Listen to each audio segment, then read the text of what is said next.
I have been stopped at the airport for random security checks more times than I care to count. And that's sad because I like math.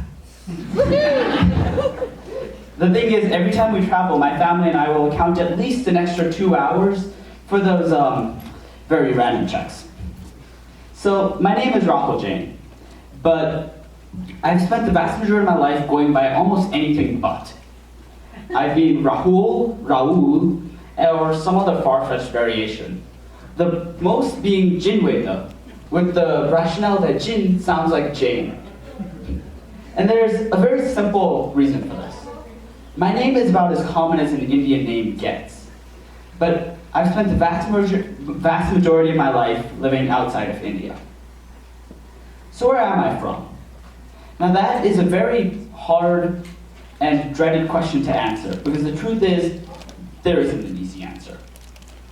As I said, my name is about as Indian as a name gets, and my parents are both Indian, but on paper I'm a US citizen. I have spent my life living in 5 different countries, in the US, UK, Norway, China, and India.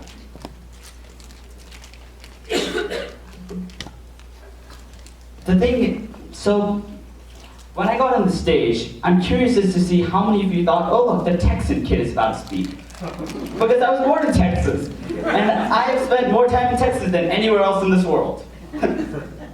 But I'm guessing the reaction was, hey look, it's the Indian kid.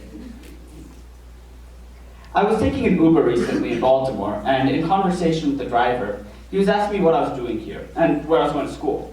I told him New Mexico. He laughed at me and said, that must be so different for you. My answer, not really, I'm from Texas. And that made him more confused than anything else that day, I think. Because he sat there for a minute, trying to say words, but nothing coherent came out. About after a minute, he said, so, where are you actually from? Like, where are your parents from? I smiled at that moment, thinking of how many times I've had to have this conversation. My parents are both Indian. And his reply to that was, Indian as in Native American or like Asia? The flip side to this is it happens in India too. You know, I'm there and someone will ask me in Hindi, where are you from? And what they mean to say is, are you from Bombay? Are you from Jaipur? From Delhi? And when I reply in English, because full disclosure, my Hindi is abysmal, saying Bombay, they look at me a little funny. And my uncle or whoever else is there will crack up a wee bit and make a comment about how American I am. And then after that, they both will have fun about my English. The interesting thing is, in India, I'm American, but in America, I'm Indian. Think of it like this. Each society is filled with people of a certain shape. And I don't mean physically, I mean like intellectually and culturally and all that. Let's say country X is filled with squares, and country Y is filled with circles. You take a square and you put it in the country of circles, what happens? You would expect the square to feel out of place, right? And that's true. But here's what most people don't understand. The square changes. It doesn't stay a square, but over time the edges gradually round. And it doesn't become a circle then either. But you as this changing square won't notice that. You won't notice the small things, you know, the cultural expressions, the gestures, the change in your taste palette. You oftentimes don't even notice the big things. Paradigm shifts in thought processes, a growing endearment to your surroundings, or the trickling of a new language in your mind. Anthropologist Ralph Linton said that the last thing a fish would notice is the water.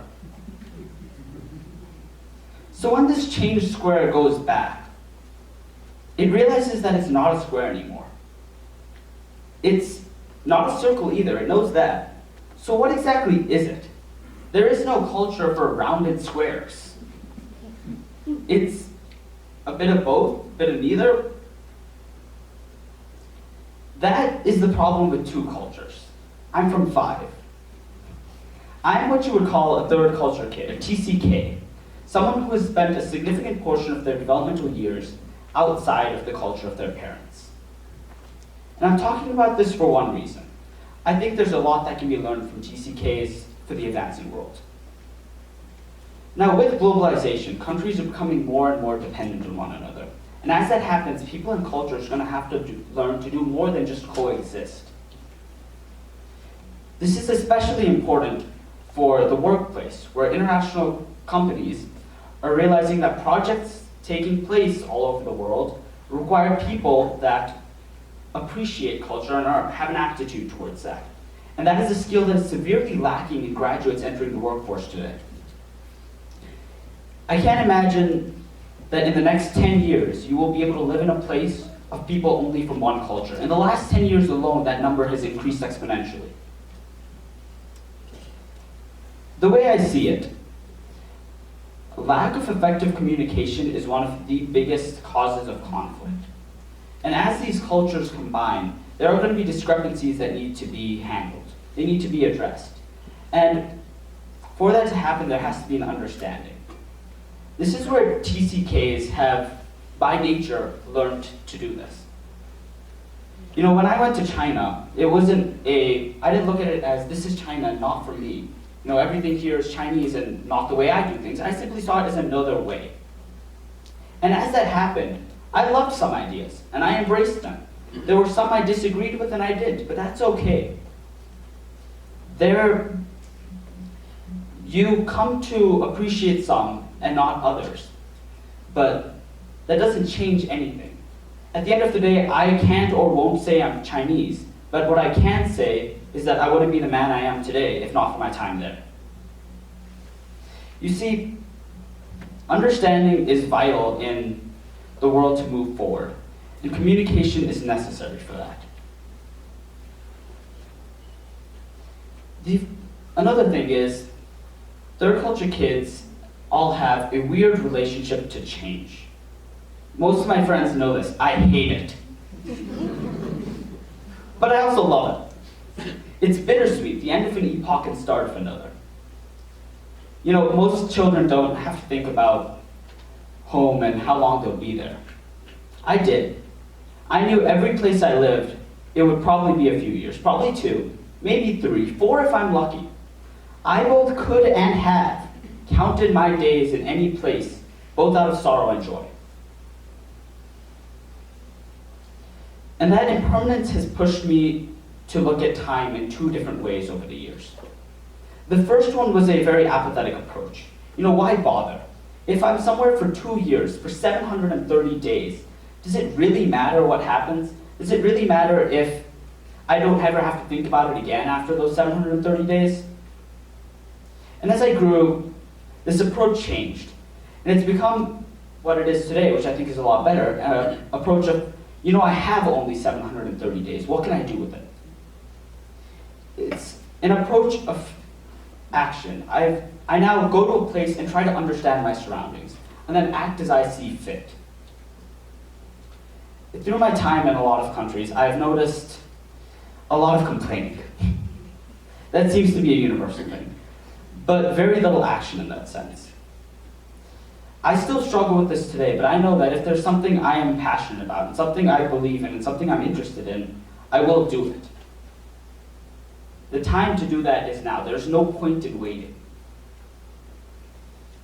The other thing I've learned is communication and problem-solving skills. You know, how to communicate in a place where everyone around you doesn't speak the same language. How to find your way when you don't know the street names.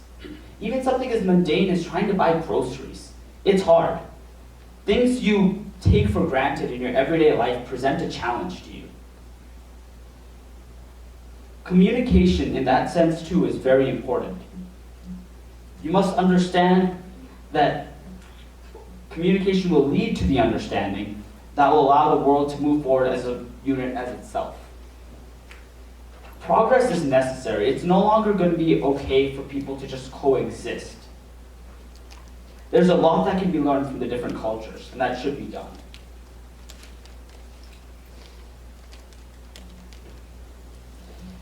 So, as to the original question, I don't really have an answer. Like the circle, or square, or circly square, I'm from all and from none, and I'm comfortable with that. I don't think there's a problem with being culturally confused. You know, I'm comfortable not being from the US. I'm comfortable not being from India, or any other place I've lived over the years. I am from all of them and from none of them.